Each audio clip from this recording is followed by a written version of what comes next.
हमारे राजस्थान के तत्कालीन मुख्यमंत्री जी एक शिक्षक सम्मेलन कर रहे थे। तो शिक्षक सम्मेलन कर उन्होंने शिक्षकों से पूछा कि आपको ट्रांसफर करने के लिए क्या रिश्वत देनी पड़ती है।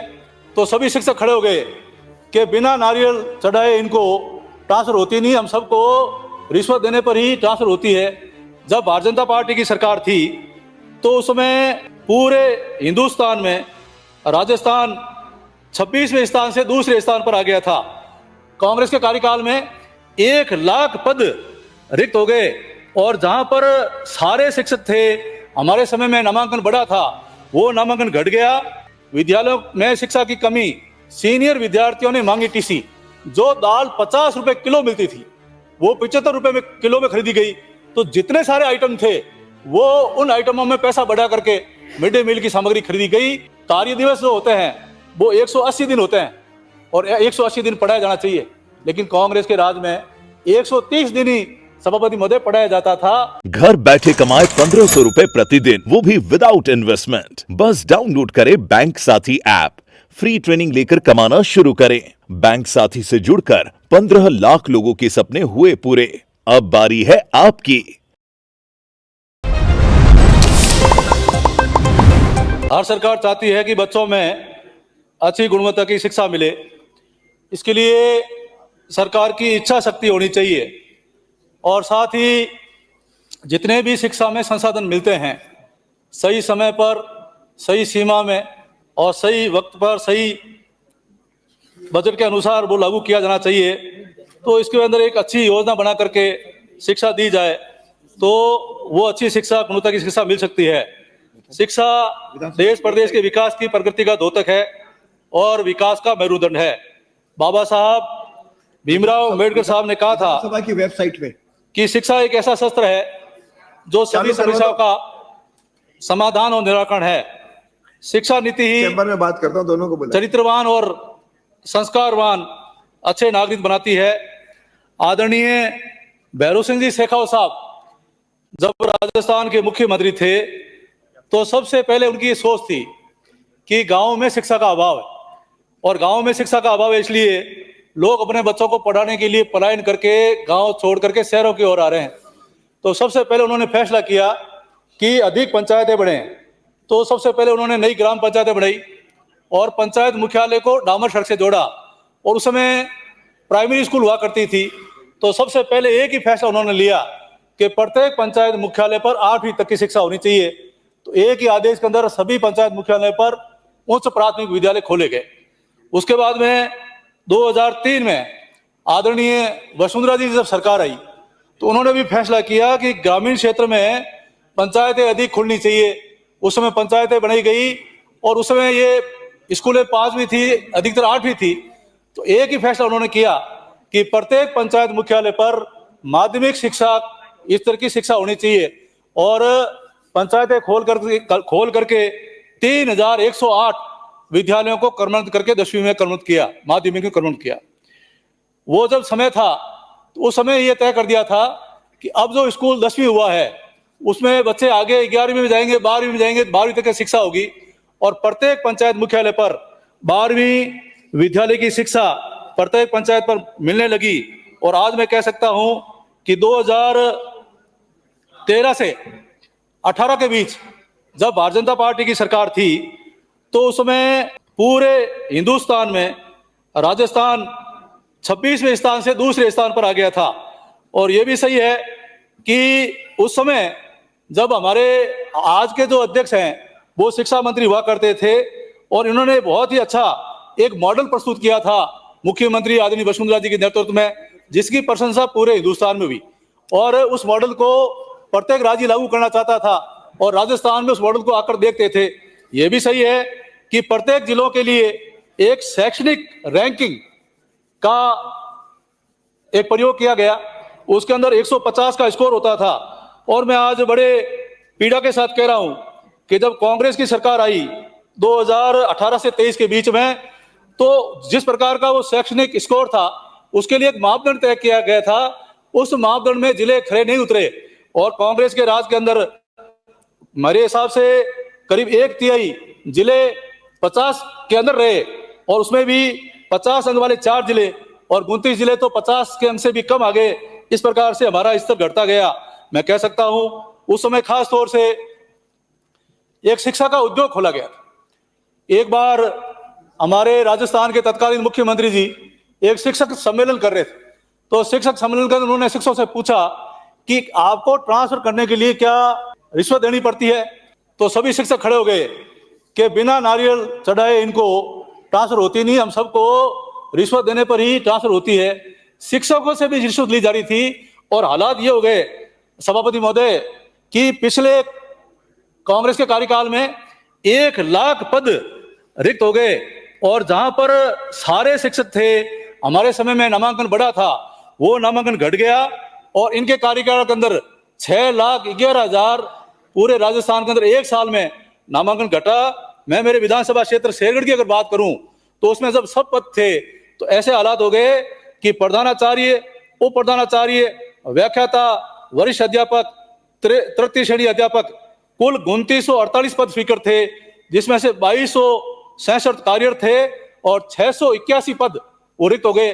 तो 500 ऐसे शिक्षक थे जो नारियल चढ़ा करके और दूसरी जगह चले गए। और हुआ ये कि जीरो नामांकन वाले करीबन 151 विद्यालय जो जीरो नामांकन थे, तो उनमें भी इन्होंने वहां पर टीचर लगा दिए और इस प्रकार से हालात करी। मैं आपको एक स्कूल का उदाहरण देना चाहूंगा। ये एक अखबार देखेंगे, विद्यालयों में शिक्षा की कमी, सीनियर विद्यार्थियों ने मांगी टीसी। सारे विद्यार्थियों ने कहा कि हमारे पूरे विद्यालय के अंदर एक शिक्षक है, एक चौकीदार है, उसके भरोसे कैसे पढ़े?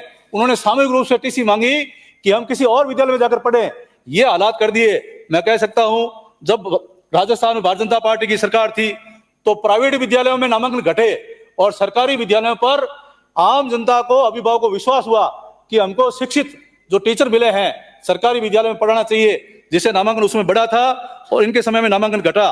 मैं आज कह सकता हूं कि आप देखिए इस कांग्रेस सरकार के समय बड़े 2 घोटाले हुए, मंत्री महोदय यहां नहीं है, लेकिन कह सकता हूं कि मदरसा जो स्कूल्स हैं उनमें 1 लाख बच्चे पढ़ते थे और 2 लाख बच्चों के लिए ड्रेसें खरीदी गई। अब वो 1 लाख ड्रेसें कहां गबन हुई, कैसे हुई? मैं मंत्री महोदय से निवेदन करना चाहता हूं कि ऐसे जो 1 लाख ही बच्चे थे और उनके लिए 2 लाख ड्रेस खरीद ली, तो उसकी जांच विषय अब सरकार में आपको करानी चाहिए। वैसे ही मिड डे मील था, तो मिड डे मील के अंदर जो दाल 50 रुपए किलो मिलती थी वो 75 रुपए में किलो में खरीदी गई। तो जितने सारे आइटम थे वो उन आइटमों में पैसा बढ़ा करके मिड डे मील की सामग्री खरीदी गई। मिड डे मील में जो घोटाला हुआ है उसकी भी निश्चित रूप से जांच कराई जानी चाहिए। मेरा खास तौर से आपसे निवेदन रहेगा, अब ये पिछले 5 साल के अंदर कोई विशेष ध्यान दिया नहीं, इसलिए पाठ्यक्रम पूरा हुआ नहीं। और जब पाठ्यक्रम पूरा नहीं होगा तो बच्चे पूरा शिक्षण कार्य नहीं कर पाएंगे, पढ़ नहीं पाएंगे, तो वो जब परीक्षा होगी तो पास हो जाएंगे लेकिन मेरिट पे पास नहीं होंगे, अच्छी क्वालिटी की शिक्षा नहीं मिलेगी, क्वालिटी की पास नहीं होंगे।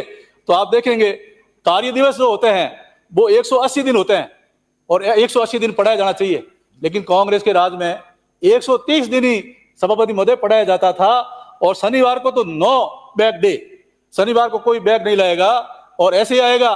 तो इस प्रकार से कार्य दिवस पूरे नहीं हुए, समय पर नहीं हुआ और नामांकन घटा। अब इन्होंने कहा कि अंग्रेजी माध्यम पढ़ाएंगे और अंग्रेजी माध्यम पढ़ाने के लिए आनंद फानन में अंग्रेजी महात्मा गांधी जी के नाम से अंग्रेजी माध्यम विद्यालय खोला, जबकि राष्ट्रपिता महात्मा गांधी जी का अंग्रेजी से कोई सरोकार नहीं था। वो तो 100 भाषा, हिंदी भाषा को पसंद करते थे और उनके नाम से खोल करके स्थिति यह कर दी कि मतलब जो सेशन चलता था उसके बीच में 436 उसके खोल दी।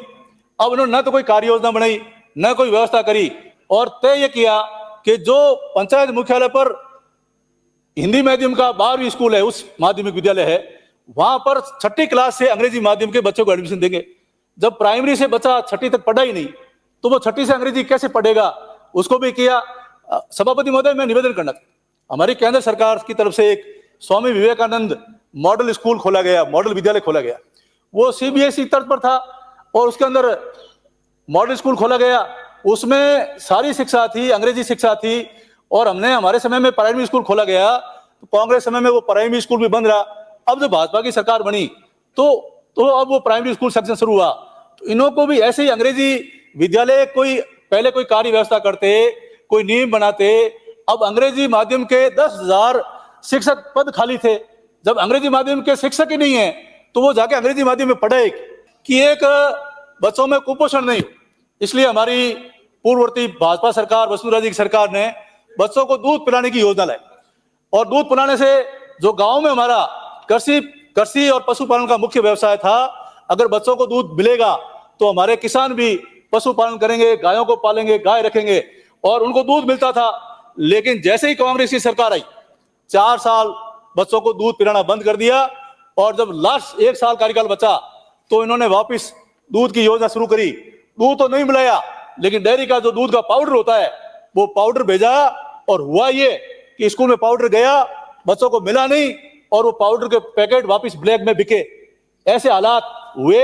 आप ईमानदारी से अगर कहीं वो दूध पिलाया हो और पाउडर मिला करके पिलाया हो तो ऐसी कोई तस्वीर और वीडियो ला सकते हैं, लेकिन वो पैकेट वापस बिके। इस प्रकार का हुआ।